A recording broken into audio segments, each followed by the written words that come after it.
अच्छा, वैसे आपके पूरे करियर में कोई ऐसा केस जो आपको स्टिल याद हो, कोई खौफनाक किस्म का जिसको आपको मुश्किल भी हुई हो सॉल्व करने में? पुलिस वालों का जो वास्ता पड़ता है भाट साहब, वो मोस्टली खौफनाक वाक़यात से ही पड़ता है। खुशगवार वाक़यात तो कम ही होते हैं, because we deal with the crime and criminals and punishments. एक केस था बड़ा, वो डिफरेंट सा केस था, और उसमें एक 2 साल का बच्चा अगवा हो गया था। अच्छा। 2 ईयर किड्स, और अगवा बराए तावान। अब 2 साल का बच्चा ना बोल सकता है, ना कुछ कह सकता है, तो वो हमें जो बच्चे का वालिद, उसे एक लेटर मौसूल होता है कि तुम्हारा बच्चा हमारे पास है। किडनैप हुआ किधर से था? ये लियाकताबाद जो फ्लैट्स हैं वहाँ से अगवा हुआ अच्छा, था। घर के अंदर से? घर के अंदर से, घर के अंदर से वो। अच्छा, अगवा इस तरह हुआ कि ये छोटा बच्चा जो था, ये अपनी बड़ी बहन के साथ बाहर गया। मोटरसाइकिल पे 2 बंदे आए जिन्होंने उसकी बहन से वो बच्चा छीन लिया। अच्छा। और छीन के निकल गए। और बहन की एज क्या थी? शी वॉज 12 ईयर्स ओल्ड और 13 ईयर्स ओल्ड। ठीक है। तो उसके बाद रोला पड़ गया कि जी एक लेटर आ गया कि जिसमें वो 25 लाख रुपया मांग रहे हैं, और वो 25 लाख उसके वालिद ने मकान वगैरह बेचा था, तो वो 25 लाख रुपया था। अब ये बड़ी अजीब बात थी कि 2 साल का बच्चा है, उसको हमने बरामद करना है। अगवा करने वालों का कोई पता नहीं। लड़की से पूछा तो उसने कहा जी मोटरसाइकिल पे 2 बंदे आए थे, तो उन्होंने ज़बरदस्ती मुझसे बच्चा छीन लिया और चले गए। वो लेटर को मैंने गौर से पढ़ा। वो लेटर में जो इन्फॉर्मेशन थी कि वो जो 25 लाख तुमने मकान बेच के लिया है, मुझे वो दे दो, वरना बच्चे को मैं तेज़ाब के ड्रम में डाल के गला दूंगा और तुम्हें बच्चा ज़िंदगी भर नहीं मिलेगा। यहाँ से आपको लग गया होगा कि कोई जानने वाला है। अंदर का कोई बंदा है जो ये सारा कुछ कर रहा है। अच्छा, उसने कहा कि जी दाता साहब आ जाएं, तो दाता साहब आके वो फिर आप बच्चा आपको मिल जाएगा, पैसे वहाँ पे हैंड ओवर कर दे। हमने वो पैसों का अरेंज पुलिस ने कर दिया बैग में। तो अब जो बंदा पैसे लेके जा रहा है उसके पीछे हमने अंडर कवर पुलिस वाले लगा दिए। जो बंदा अब लेके जा रहा है उसको हमने नहीं बताया कि तुम्हारे पीछे पुलिस वाले हैं। अच्छा। ठीक है। उसने आगे जाके पुलिस को ही बताया कि कुछ नामालूम अफराद मेरा पीछा कर रहे हैं। अच्छा, वैसे नॉर्मली इस तरह के जो केसेस होते हैं आप लोग अलाउ करते हैं कि रैंसम अमाउंट जो है वो दे दी जाए? जी हम अलाउ कर देते हैं, क्योंकि उस वक्त पैसों की अहमियत नहीं होती, इंसानी जान बड़ी कीमती है। हमने पहले इंसानी जान बचानी है। ठीक है। हमने उस इंसान को, पैसों को वो हम रिकवर कर लेंगे, इंसानी जान हम रिकवर नहीं कर सकते। तो हमारा मकसद था कि हम इंसानी जान को ठीक है। रिकवर कर लें। अब वहाँ पे उसने कहा कि जी मेरे कुछ नामालूम अफराद, हमने उसे बताया कि भाई वो नामालूम अफराद हमारे अपने ही हैं। अच्छा। आगे वो गए तो कोई बंदा नहीं मिला। यहाँ पे जो बच्चे का चचा था उसकी बॉडी लैंग्वेज मुझे बड़ी डिफरेंट सी लगी। बहुत ज़्यादा वो मजमे भी वही तैयार कर रहा था कि बच्चा हमें ज़िंदा चाहिए, वरना हम ये कर देंगे वो कर देंगे। मैंने उस पर एक ब्लाइंड अप खेला। मैंने दफ्तर बुलवाया तो सब लोग मिलने आए, तो वहाँ पे भी शोर शराबा वो बच्चे का चचा ही ज़्यादा कर रहा था।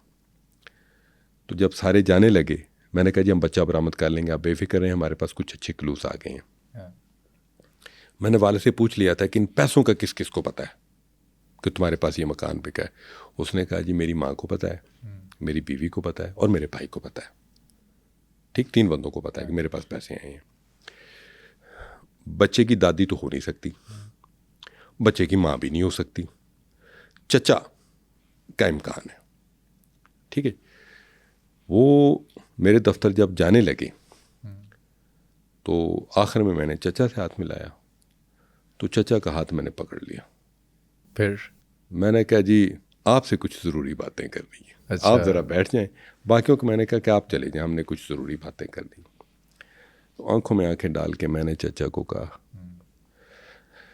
मैंने कहा तुझे पता है, हमें पता चल चुका है, ये तू है। मान गया? उसने कहा जी मैं कैसे, एक हमारा बच्चा चला गया, एक हम पे इल्ज़ाम लगा रहे हैं। मैं कहा इन पैसों का 3 बंदों को पता है, तुम्हारी माँ को, तुम्हारी भाभी को और तुम्हें। वो दोनों इसमें बिल्कुल बेगुनाह, हम आप अंडर कवर कर चुके हैं। और जो लेटर तूने लिखा है तुझसे गलती हो गई है, वो तूने अपने हाथ से लेटर लिख दिया है। अच्छा। वो लिखाई आपकी है। इस पर फिर वो कुर्सी पर गिर गया।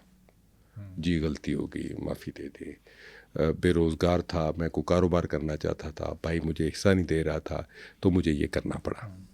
मैंने कहा ओके, बाकी बातें छोड़ें, बच्चा किधर है? जी वो मैंने बड़ी हिफाजत से रखा हुआ है। मैं कहा आओ चलें, बच्चा बरामद करें। वो एक फ़्लैट पे उन्होंने रखा हुआ था, इसकी दोस्त थी, गर्लफ्रेंड थी, वो बच्चे की केयर कर रही थी, दूध शूध भी वही पिला रही थी। 2 इसके जो साथी थे वो निगरानी पर थे। वहाँ पे जाके हमने बाहिफाजत बच्चा रिकवर कर लिया। वो लड़की भी गिरफ़्तार हो गई, इसके जो 2 साथी थे वो भी गिरफ़्तार हो गए। भाई को माफ़ कर दिया बाप ने? आप बड़ा सवाल हमेशा बड़ा टेक्निकल और बरमहल करते हैं। हमने गिरफ़्तार कर लिया। अब ये अगवा बराए तावान का केस है, इसमें सज़ाए मौत है। आप हैरान होंगे, अगले दिन जब हम उसको कोर्ट में पेश करने गए तो बच्चे का वालिद हमसे पहले पहुंचा हुआ था माफ़ करने के लिए कि जी मैं नहीं चाहता जी, तो बस आप इसको। हमने कहा जी हम नहीं, हमारी तफ्तीश में ये गुनाहगार है, हमने इसका रिमांड लेना है, हमने इसको चालान करना है। वहाँ पे कोर्ट में जाके उसने बयान दे दिया कि जी मैं इस केस की ना पैरवी करना चाहता हूँ, भाई को आप रिहा कर दें, ज़मानत पे छोड़ दें, बरी कर दें, मुझे कोई एतराज़ नहीं।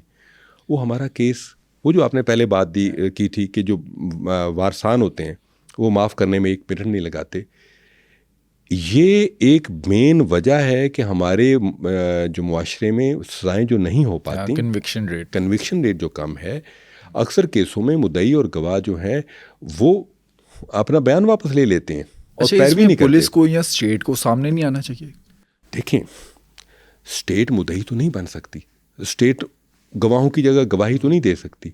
हमारा अगर पुलिस का जब गवाह अपनी गवाही से हट जाए तो हम उसको सख्त सज़ा देते हैं और हम डिसमिस फ्रॉम सर्विस कर देते हैं। लेकिन हम एक आम बंदे का हम उसका क्या बिगाड़ सकते हैं? ये चीज़ें फिर इम्प्लीमेंटेशन ऑफ लॉ में प्रॉब्लम आता है और कन्विक्शन नहीं हो पाती। उस केस में भी यही हुआ कि 2 साल का भतीजा उसने पैसों के लिए अगवा किया और अगर हम ट्रेस ना कर पाते, हो सकता है वो भूख से मर जाता या बीमारी से मर जाता। लेकिन वही बात कि उस सारे सिस्टम को मुद्दई ने माफ़ कर दिया और मुद्दई माफ़ कर सकता है। जब एक बंदा पैरवी ही नहीं करेगा तो फिर अदालत और पुलिस उसको कैसे सज़ा दिलवा सकेगी?